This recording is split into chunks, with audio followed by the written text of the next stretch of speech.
Hello collectors and welcome to my review of NECA's Hong Kong Brawl Gipsy Danger.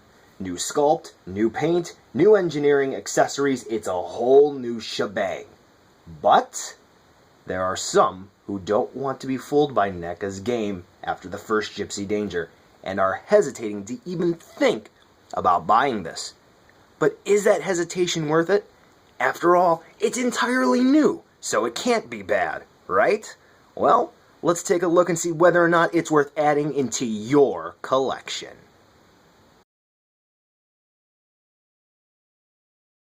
This Jaeger was built entirely new from the ground up, and holy slatter, it's amazing to think that this is only $20. The only thing this figure shares in common with the Series 1 Gipsy Danger in terms of looks is the fact that, well, it's Gipsy Danger. New panel lines, new shades of paint, new details. It just looks better. However, do keep in mind this is a NECA figure when handling it, and curiously enough, there are some small details not found on this one at all, but they are found on the first Gipsy. First, before I go into the actual detailing of Gipsy Danger, I want to address this so you don't freak out over this if it happens to you. If you recall from my Battle Damage Gipsy Danger review, whenever I handled it within the first few days of fiddling around with it, I would get this black paint or something all over my hands. And after a good old freezer treatment here to wake up the joints, this Gipsy started doing just that too, but since then it's sort of stopped, and it's this sort of black shimmery sort of paint here. You can kind of sort of see it on my fingers. It's doing it just a little bit now, but like I said, for the most part, it's stopped. So if it happens, maybe just take a cloth to it and clean the gunk off, or maybe just run some water over it, but somehow this freak happening will stop. Anyway, let's take a look at the head of Gipsy Danger. The Con Pod features this awesome gold paint with meticulously applied red lines on the cheeks and the forehead. Smashing! The chest features small white paint apps here and there, which are clean, with black paint over the vent-like areas up there by the collarbone. And little streaks of silver here and there can be found all throughout the chest, which looks like battle damage. Whether or not that's intentional, I don't know, but it definitely gives Gipsy some character. And moving down to the core on his chest, it's a very bright yellow-orange mix, which I'm not personally too crazy about. In the blueprints they released earlier this year in 2014, they had plans for this piece to be a translucent piece of plastic with some metallic, I believe, silver paint behind it, but the final product, it isn't a favorite part of mine. Overall, with the chest, though, you can see that there are these small panel lines here and there, which really shows the step up in detail from the garbage that came out in 2013. Seriously, it sounds like I'm trying to say too much when I'm talking about the detail for Gipsy Danger here. So specifically when it comes to the sculpt, just take the time to absorb it when I take the camera all over this figure here, because honestly, the sculpting detail is absolutely amazing. Looking at Gipsy's arms, starting with the shoulders, you can see the small detailings can still be found on this Jaeger everywhere, like I said. Just try to take everything in. You can see gold trim up on the shoulders, which looks awesome. The 34s on the shoulders are nice and crisp, along with the white streaks that are on the inner portion of the shoulder pads. So really nice job there. And then you have the red trim, which also looks just as nice. Now, there's a small nitpick I have in terms of accuracy, and it has to do with this arm here. That 34 should actually be a 5, given at what point in the story this Gipsy Danger is from. Because that arm gets ripped off, it gets replaced, and there's a 5 there instead of a 34. Again, it's a nitpick from a technical standpoint because, I mean, realistically speaking, I don't think NECA is going to churn out another Gipsy Danger that's just entirely intact. So the 34 makes sense, but there's going to be somebody who's bothered by it. Moving down to the thighs of Gipsy, the whole configuration is new, featuring those piston-like things that are right there by the hips, which were not found on the Series 1 Gipsy. And then in terms of the paint, you have the red and white stripes up by the hips and down by the innards of the thigh, which are nice, crisp, and clean. I mean, seriously, NECA did a very nice job in this department. Moving down to the shin, the red lines here are nice, But Gipsy Danger fans will know NECA missed some yellow paint here on the shins. Right here, there should be streaks of yellow. And oddly enough, this is found on all of the other Gipsy Dangers released. Sure, it's small, it's super small, something they probably overlooked, but given all of the other improved details on this, along with the fact it's on the previous hunk of junk that they released and they tried to sneak out on the market for $20, I gotta wag my finger here at the fact it was missed. And finally, here are some shots of the back of Gipsy Danger, starting with the back of the head, moving down to that glorious robot booty, down to the back of the legs. So, in the looks department, is this Gipsy Danger perfect? No. You're going to find something objectively off, either because, well, it's sloppy or it was missed entirely. But for $20, hot damn, Gipsy's getting an A from me. You really don't have to worry about much here in terms of looks. The sculpt is phenomenal, and the paint is almost just as good. It just may vary from figure to figure because I have seen some with absolutely horrendous con pods to the effect of only half of the visor was painted, so make sure you actually know what you're getting before you purchase it. But in general, this thing rocks. Moving on to articulation, this Gipsy Danger, in some regards, absolutely beats the pants off of the Series 1 Gipsy Danger, and in very few others, it's actually about the same. First up for the articulation on this Gipsy Danger, let me start with the neck. It is on a ball joint like the Series 1 Gipsy Danger, but this one has such a greater range of movement. You're going to be able to get just that teeny tiny bit of movement that the Series 1 Gipsy Danger had, but you're also going to be able to get Gipsy to really look down and look up, and even get greater movement side to side. So if you really want this Gipsy Danger to look in a specific direction, you're going to be able to do it just fine. Moving down from the neck to the shoulders, they are attached to the body on a ball joint, so you're going to be able to get to spin the arms around pretty much however you want. Though something to just take into consideration, they do like to pop off. You can see there's clearly a ball joint there. But something which is a nice touch is that the shoulder pads are on ball joints, so they don't really restrict the arm articulation that much. They do, but because they are on ball joints, you can get them to move out of the way quite a few times, if they would pop the arm off. Moving down from the shoulders to the bicep, there's a bicep swivel this time. Yes, so awesome. Thank you, NECA, a bicep swivel.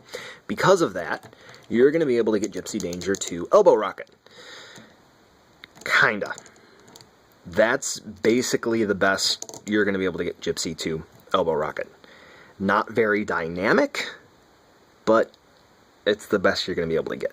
If you're creative, you're going to be able to get some elbow rocket poses, but that's the best you're going to get. Yeah. Ho-hum. But anyway, on the bicep itself, you see there's this piece of plastic here. It's actually on a rail, and it slides up and down. How cool is that? The reason for this is that it helps to free up the elbow articulation, because the elbow works on a hinge. And if you slide this down, you block the elbow a little bit at the forearm, and you slide that up, it's not blocked at all. So that's pretty cool. Now the forearms are attached to the elbow joint on a ball joint. So you can spin the forearm around if you want, and you can get just a little bit more movement out of them.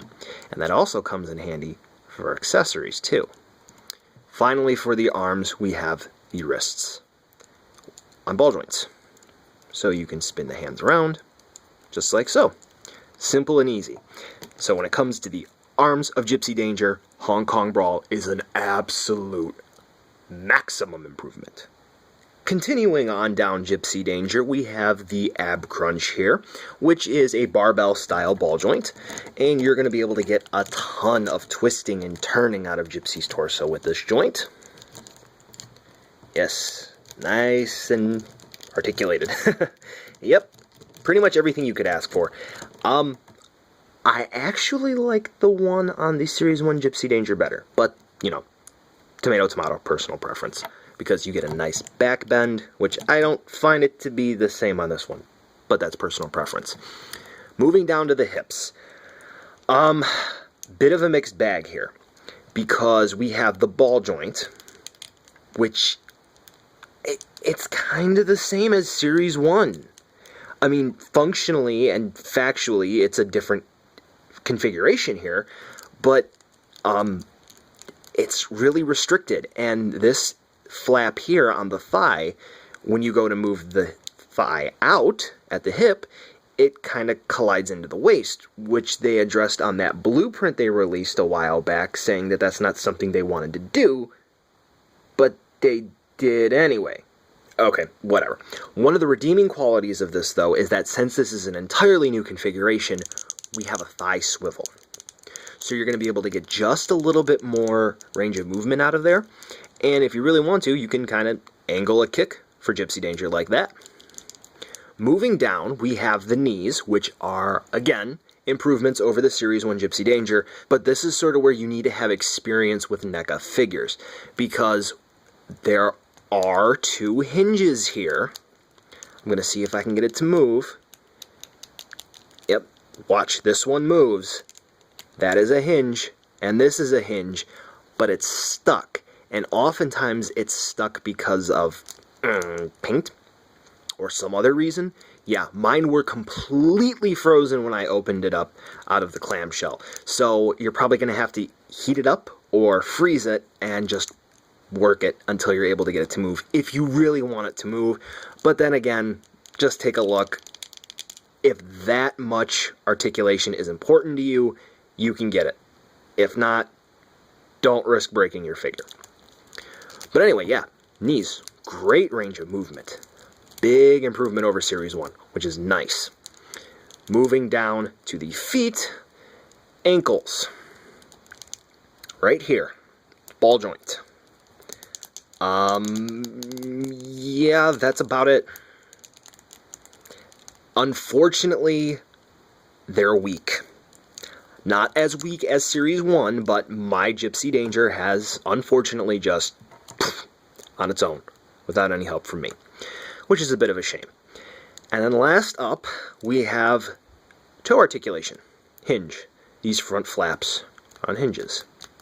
What would have been really nice is some sort of swivel here, so this way you can get some sort of ankle rocker movement, so this way you can get Gipsy to sort of do that, because that's not natural, that's actually warping the plastic, and I shouldn't be doing that. But, yeah. So, there are a lot of improvements here on the legs of Gipsy Danger. There's some stuff which NECA really didn't move, and it's sort of like, why didn't you guys do just a little bit more effort there? It would have been so nice. But you know what? Overall, the legs of Hong Kong Brawl Gipsy Danger are an improvement over the Series 1. So, much like its looks, the Hong Kong Brawl Gipsy Danger is a major improvement in terms of articulation over the Series 1 Gipsy Danger. There are some interesting choices NECA made on this figure, both for the good and the bad.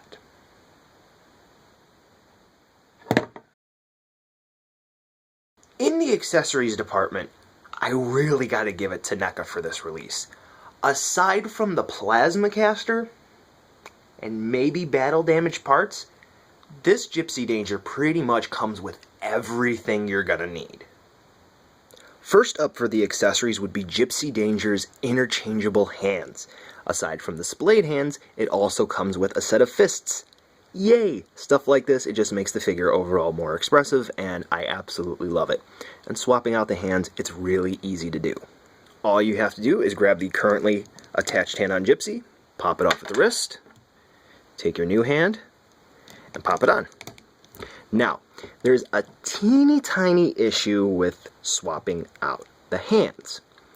The ball joint for the fist is just ever so slightly larger than the ball joint for the splayed hands. As you can see here, the same for both. And after swapping the hands so many times, the splayed hands get a little loose, while the fists remain relatively nice and tight. And this really only becomes an issue when you go to use the boat sword and you want Gipsy Danger in a specific pose to hold the boat sword, but if you really are bothered by that, you can take a blow dryer and you can heat it and you can reform the socket, so this way the splayed hands fit nice and snug. Next up for accessories, Gipsy Danger's weapons. NECA gives us one fully formed closed chainsword, as you can see here, as opposed to the first battle damage Gipsy Danger chainsword, which is kind of serrated, as you can see here. And yeah, nice silver trim to it. The paint's not really sloppy, there's nothing to complain about, and sliding this onto Gipsy Danger is very, very easy to do. On the forearm of Gipsy Danger, right here, there's a little teeny tiny slot. And all you have to do is line this tab on the chainsword with the slot. Just gotta work it in nice and easy. And there you go. Now Gipsy Danger can wield the chainsword. Now here's the cool part. Some of you probably still have the first battle damage Gipsy Danger, which came out back in Series 2. And if you do, Gipsy Danger can dual wield because that slot also works for the first chainsword that was released. So you don't have to go buying a second Hong Kong Brawl Gipsy Danger. If you have the Series 2 battle damage one, you can go ahead and use that chainsword too. Since I'm at the forearm, I'll go ahead and make mention of the Plasma Caster, which is yet to come out. The Anchorage Attack Gipsy Danger will feature an interchangeable Plasma Caster, which will be usable with this Gipsy Danger. And the way that it will work is through a swappable forearm. As I may mention before, the forearm here of Gipsy Danger is attached at the elbow on a ball joint. So as you can see here, you can just go ahead and pull the forearm off, and you'll have the ball joint here, and all you would have to do is just pop the Plasma Caster on there, and Gipsy Danger's ready to make sure Leatherback is dead. And finally, the accessory of the year for all years, the boat sword. Yes, Gipsy Danger's trademark weapon in plastic format. It is wonderful. There's a ton of battle damage to it, as you would expect. The greens are nice. The white, it looks a little too creamy, but you know what? It's nitpicking. It's just finding something to complain about with this. The boat sword is awesome. You can see all of the crumples in the boat here and there. You can see where Gipsy Danger would be grabbing it. You would see where maybe Otachi would be biting on it. I mean, just let's get a good look at this. This is awesome. Yes, I bought a robot toy just so this way I can freak out over the boat sword. That's how excited I am for this thing. I don't care if Gipsy Danger ended up sucking. The boat sword is where it's at. Anyway, now you're probably thinking to yourself, Gipsy Danger comes with splayed hands and fists. So how does Gipsy hold it? It doesn't come with a set of hands for the boat sword, right? Well, guess what? It does. So, if you look really close at the splayed hands of Gipsy Danger, you'll notice that the fingers are in a sort of awkward position, like they're ready to grip something. And the reason for this is that if you look at some of the crumples and folds on the boat sword, you'll see there are little holes, which just so happen to be for those fingers. And all you gotta do is just line up the holes on the boat with the fingers on Gipsy Danger's splayed hands. It can be a little bit confusing at first, and I've only had Gipsy Danger for a few days, so I'm still getting used to the boat sword. And just like that, Gipsy Danger can hold the boat sword. It's pretty sweet. Works with both hands, as you can see here. Just like that. You can even have both hands on the boat. It's pretty cool. You can come up with all sorts of creative poses for Gipsy with the boat. Yeah, I mean, finally, we get the boat sword. This seriously just makes the entire action figure set for me. So, when it's all said and done with the accessories, this Gipsy comes with quite a good amount. Another chain sword and a plasma caster would be nice, but those are indeed coming with future Gipsy Dangers. If for some reason you're worried about Gipsy Danger being a little bit on the smaller side, you have nothing to worry about because Gipsy Danger is rather large. Here's Gipsy Danger alongside some other famous robots from Tamashii Nations. Keeping with Tamashii Nations, here's Gipsy Danger alongside some Ultra Acts. Once more, staying with Tamashii Nations, here's Gipsy Danger alongside some choice SH Monster Arts releases. Here's Hong Kong Brawl Gipsy Danger alongside two of NECA's Godzilla offerings. Now entering the world of Pacific Rim, here's Gipsy Danger alongside Scunner, Knifehead, and Leatherback from NECA. I am so sorry for those bad memories, Gipsy. And finally, Gipsy Danger alongside Cherno Alpha, Crimson Typhoon, and Striker Eureka. If you'd like to see a comparison with the Series 1 Gipsy, wait until the end.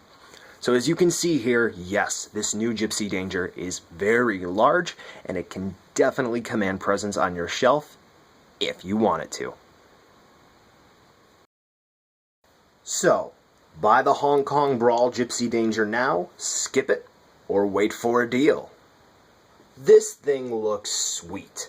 For 20 bucks, the issues a figure with fine paint applications would have, they're pretty much forgivable. And if you really want to, you can correct them easy peasy. Articulation is a total improvement over the Series 1 Gipsy Danger, but some of the engineering choices are a bit confusing, and fans like me will be disappointed the elbow rocket pose is, well, extremely situational. Accessories are awesome, and the promise for more just makes this package even better. Yes, another chainsword would have been nice to be included with this one, but you know what? That's A-okay. So, okay, look, there's no contest this figure is overall a solid release. Some are saying this is Figure of the Year material, while I take a little more rigid approach to it, and saying that a lack of some improvements is just a bit lazy. Regardless, though, if you have the Series 1 Gipsy Danger, or if you're insane enough to think of still buying it because for some reason God cannot even imagine NECA reissued this piece of trash here to the right, let me tell you what the verdict is, okay? Series 1 Gipsy? Throw it out and pick up the Hong Kong Brawl Gipsy Danger today. It is really a good figure.